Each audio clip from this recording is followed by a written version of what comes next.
আসসালামু আলাইকুম। আশা করছি সবাই খুব ভালো আছেন এবং সুস্থ আছেন। বিসিএস ফ্রন্টার্সের আজকের পর্বে আমরা প্রোটিন সম্পর্কে সকল তথ্য নিয়ে আলোচনা করব। তো আপনারা হয়তো অনেকেই জানেন যে আমরা প্রোটিন আসলে কোথা থেকে পাই। তো প্রোটিন পেয়ে থাকি মূলত আপনার মাছ, মাংস, তারপরে ডিম, বাদাম, ডাল ইত্যাদি থেকে। এই যে বিভিন্ন সোর্স থেকে আমরা প্রোটিন পাচ্ছি, এই প্রোটিনকে এই সোর্সের উপর ভিত্তি করে দুভাগে ভাগ করা হয়। একটা হচ্ছে আপনার উদ্ভিজ্জ প্রোটিন বা উদ্ভিজ্জ আমিষ, আর একটা হচ্ছে আপনার প্রাণীজ আমিষ।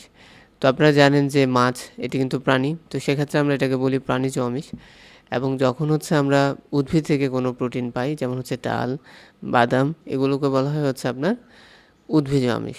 তো এই যে বিষয়টা, এটা মনে রাখবেন, মাঝে মাঝে পরীক্ষায় প্রশ্ন আসে। কিন্তু আপনি কি জানেন যে প্রোটিন আসলে দেখতে কীরকম? তো প্রোটিনের বিভিন্ন স্ট্রাকচার আছে। তো প্রোটিনটা মূলত ফাংশনাল আপনার 3D লেভেলে। তো প্রোটিনের 3D স্ট্রাকচারটা মূলত এরকম। তো এই যে বড় স্ট্রাকচারটা, এটা প্রোটিনের স্ট্রাকচার।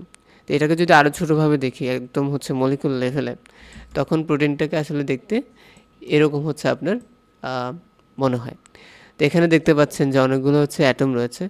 তো এই বড় যে 3D স্ট্রাকচারটা আপনারা দেখতে পাচ্ছেন, এটি মূলত এরকম অসংখ্য ছোট ছোট অ্যাটমের সমষ্টি। এই অ্যাটমগুলোকে বলা হয় আপনার অ্যামাইনো অ্যাসিড। তো অ্যামাইনো অ্যাসিডগুলো পরস্পরের সাথে একটা বন্ডিংয়ের মাধ্যমে যুক্ত থাকে, ওটাকে বলা হয় পেপটাইড বন্ড। ঠিক আছে? তো তাহলে প্রোটিন কি? প্রোটিন আপনার এই অসংখ্য অ্যামাইনো অ্যাসিডের সমন্বয়ে গঠিত জৈব অণু। কিন্তু আপনাকে যেটা মনে রাখতে হবে সেটা দেখেন, এই যে ছোট ছোট আপনার মলিকুলগুলো দেখতে পাচ্ছেন, এগুলোর মধ্যে কিছু মলিকুল রয়েছে, যেমন কার্বন অ্যাটম রয়েছে এখানে, তারপরে নাইট্রোজেন অ্যাটম রয়েছে, তারপরে দেখেন অক্সিজেন রয়েছে, তারপরে দেখেন বিভিন্ন রিং রয়েছে। তো এখন বিষয়টা আপনার এই যে এই নাইট্রোজেন, এই নাইট্রোজেনটা কিন্তু এই প্রোটিন আলটিমেটলি বডিতে প্রোভাইড করছে। আপনি যখন বডিতে প্রোটিনটা অ্যাবজর্ব হচ্ছে, তখন এই নাইট্রোজেনটাও আপনার বডিতে অ্যাবজর্ব হয়ে যাচ্ছে।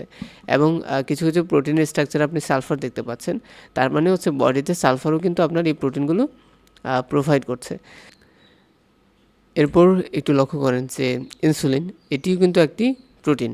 ইনসুলিন হরমোন মূলত আপনার অগ্ন্যাশয়ের যে বিটা সেল রয়েছে, সেখান থেকে নিঃসৃত হয় এবং আমাদের বডিতে যে গ্লুকোজ রয়েছে, গ্লুকোজ লেভেল নিয়ন্ত্রণ করে। এটা আপনারা মনে রাখবেন। তো ইনসুলিনটাও এক ধরনের প্রোটিন, এবং এখানে মূলত এরকম 51টা অ্যামাইনো অ্যাসিডের লম্বা চেইন আপনার ইনসুলিন। তো রিকম্বিনেন্ট ডিএনএ টেকনোলজি, এগুলো নিয়ে পরে আলোচনা করব। এর মাধ্যমে কিন্তু আপনার ইনসুলিন প্রোডাকশন করা সম্ভব। তো দেখেন, সবচেয়ে সরল অ্যামাইনো অ্যাসিড কি? অ্যামাইনো অ্যাসিড আপনার প্রায় 20টা গুরুত্বপূর্ণ অ্যামাইনো অ্যাসিড রয়েছে, যার মধ্যে 8টাকে বলা আপনার অ্যাসেনশিয়াল অ্যামাইনো অ্যাসিড, আর বাকি যে আপনার 12টা রয়েছে সেগুলোকে বলা নন এসেনশিয়াল অ্যামাইনো অ্যাসিড। তো কোনটাকে আপনার অ্যাসেনশিয়াল বলা হচ্ছে? অ্যাসেনশিয়াল বলা সে সকল অ্যামাইনো অ্যাসিডকে যেগুলো আমাদের বডিতে বা হিউম্যান বডিতে কী হতে পারে না, সংশ্লেষিত হইতে পারে না, মানে অটোমেটিকলি এগুলো জেনারেট হয় না, এগুলো আমাদেরকে বাইরে থেকে ইনটেক করতে হয়। আর নন এসেনশিয়ালগুলো বিভিন্ন সোর্স থেকে যখন আমরা বিভিন্ন মেকানিজমের মাধ্যমে বডিতে কিন্তু এগুলো আপনার তৈরি হতে পারে। তো এটাই অ্যাসেনশিয়াল এবং নন এসেনশিয়াল যে কনসেপ্ট, সেটার ব্যাখ্যা। তো সবচেয়ে সরল, মানে সবচেয়ে সরল স্ট্রাকচার কোনটা অ্যামাইনো অ্যাসিডের? সবচেয়ে সরল স্ট্রাকচার এটা, যে আপনার গ্লাইসিন। এই গ্লাইসিনকে বলা হয় সবচেয়ে সরল অ্যামাইনো অ্যাসিড। ঠিক আছে? এখানে একটা হাইড্রোজেন মূলক রয়েছে, এখানে স্ট্রাকচারটা দেওয়া নেই, তবে এটি সবচেয়ে সরল অ্যামাইনো অ্যাসিড। এরপর দেখেন যে কিছু কিছু অ্যামাইনো অ্যাসিডের যদি স্ট্রাকচার আমরা দেখি, সেখানে কিন্তু এরকম ব্যানজিং রিং রয়েছে।